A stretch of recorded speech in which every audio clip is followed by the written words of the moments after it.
7 chapter heat and it's effects, module 2 effects of heat.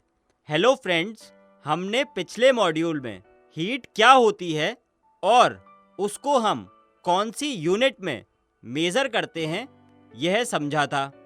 इस module में हम heat के इफ़ेक्ट्स के बारे में पढ़ेंगे कि हीट से क्या क्या इफ़ेक्ट्स प्रोड्यूस होते हैं। चलिए पढ़ते हैं। Effects of heat. जब भी हम किसी ऑब्जेक्ट को हीट करते हैं तो बहुत सारे चेंजेस हमें देखने को मिलते हैं। When we heat an object, many changes take place. इसको समझने के लिए हम एक एक्टिविटी करते हैं।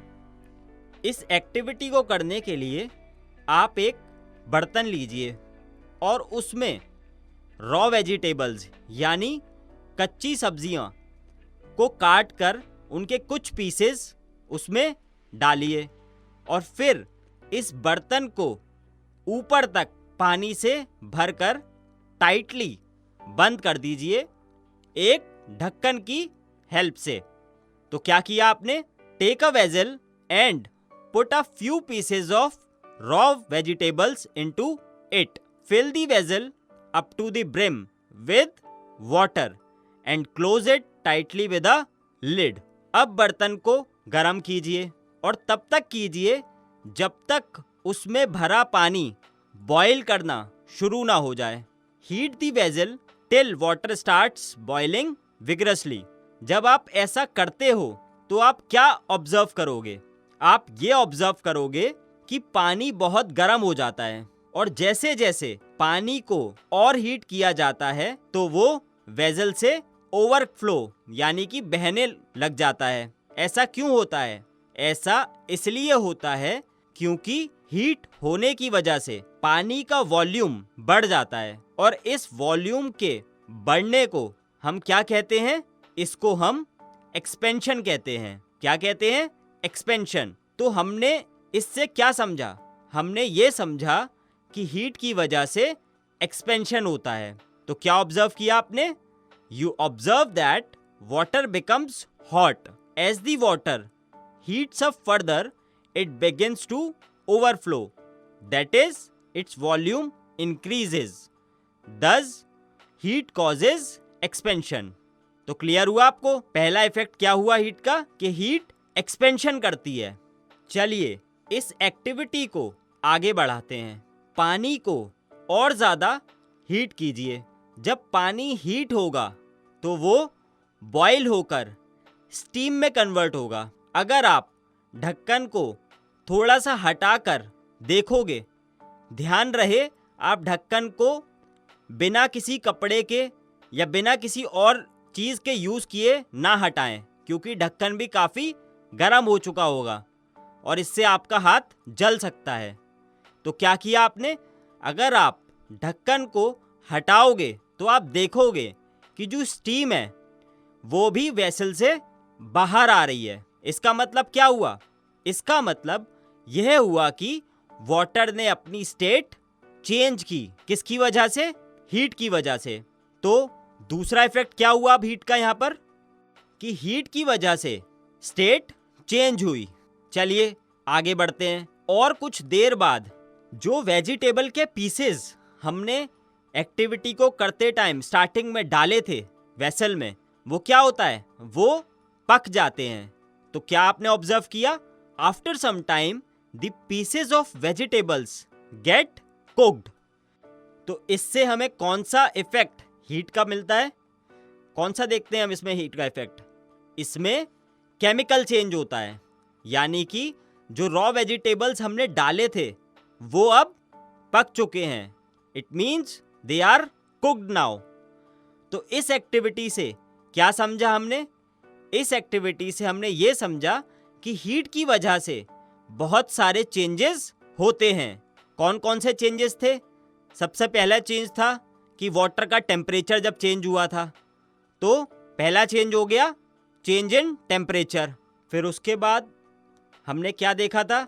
कि वाटर एक्सपेंड हुआ था। तो दूसरा इफेक्ट क्या हुआ? कि हीट ने क्या किया? एक्सपेंशन। उसके बाद तीसरा इफेक्ट क्या था कि वाटर जो था वो चेंज हो गया स्टीम में। तो तीसरा इफेक्ट कौन सा हुआ? चेंज ऑफ स्टेट का। और चौथा इफेक्ट कौन सा था कि जो हमने रॉ वेजिटेबल्स डाले थे वो अब कुक्ड हो चुके हैं। तो ये कौन सा चेंज हुआ हीट का? हीट ने क्या किया यहाँ पर? Chemical change.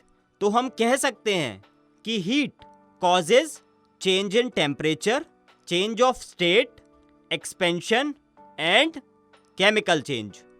तो समझ आया आपको कि हीट की वजह से बहुत सारे चेंजेस होते हैं। गुड, चलिए आगे पढ़ते हैं। तो फ्रेंड्स, अभी हमने आपको बताया था कि हीट की वजह से एक्सपेंशन भी होता है। क्या बताया था अभी हमने आपको? That heat causes expansion. सारे सब्सटेंसेस, चाहे वो सॉलिड हो, लिक्विड्स हो या गैस हो, वो क्या करते हैं? हीट होने की वजह से एक्सपेंड करते हैं। और अगर उन्हें कूल किया जाता है तो वो कॉन्ट्रैक्ट होते हैं।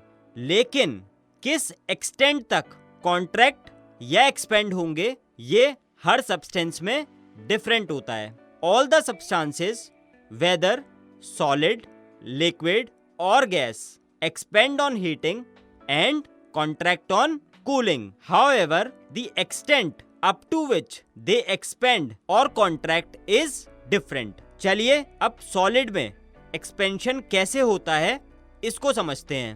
Expansion in solids. आपको पता ही है कि सॉलिड के मॉलिक्यूल्स टाइटली पैक्ड होते हैं, यानी कि सॉलिड्स के मॉलिक्यूल्स के पोजीशंस ऑलमोस्ट फिक्स्ड होती है और इनके बीच में स्पेस, जिसको हम इंटरमॉलिक्यूलर स्पेस कहते हैं, वो नेग्लिजिबल यानी ना के बराबर होता है। इसलिए मॉलिक्यूल्स के बीच फोर्स ऑफ अट्रैक्शन बहुत स्ट्रांग होता है। ये मॉलिक्यूल्स सिर्फ अपनी मीन पोजीशन क्या होती है? जो उनकी नॉर्मल पोजीशन है। तो ये मॉलिक्यूल्स सिर्फ अपनी मीन पोजीशन पर ही वाइब्रेट करते हैं। तो क्या समझा? क्या होता है स्ट्रक्चर सॉलिड्स का? The molecules in solids are packed close to each other.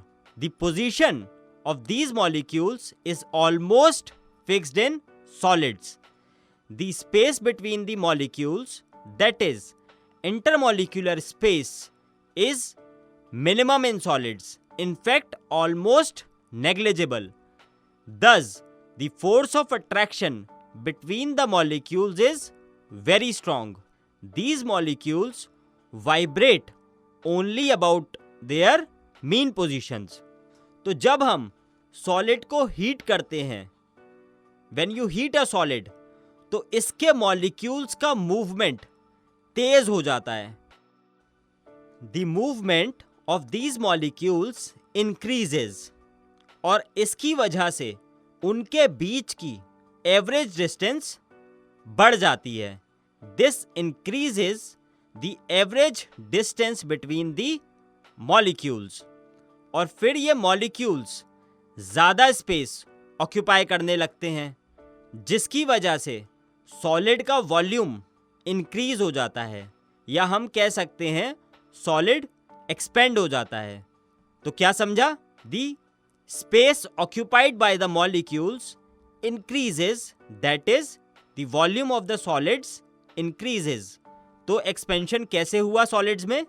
एक बार फिर से रिवाइज करते हैं कि सॉलिड्स के मॉलिक्यूल्स टाइटली पैक्ड होते हैं, तो वो अपनी पोजीशन पर फिक्स्ड रहते हैं।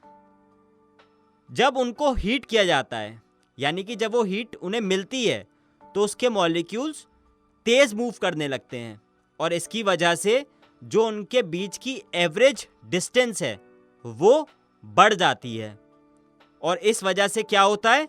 इस वजह से मॉलिक्यूल्स ज़्यादा स्पेस ऑक्यूपाई करने लगते हैं और जिसकी वजह से सॉलिड एक्सपेंड हो जाता है।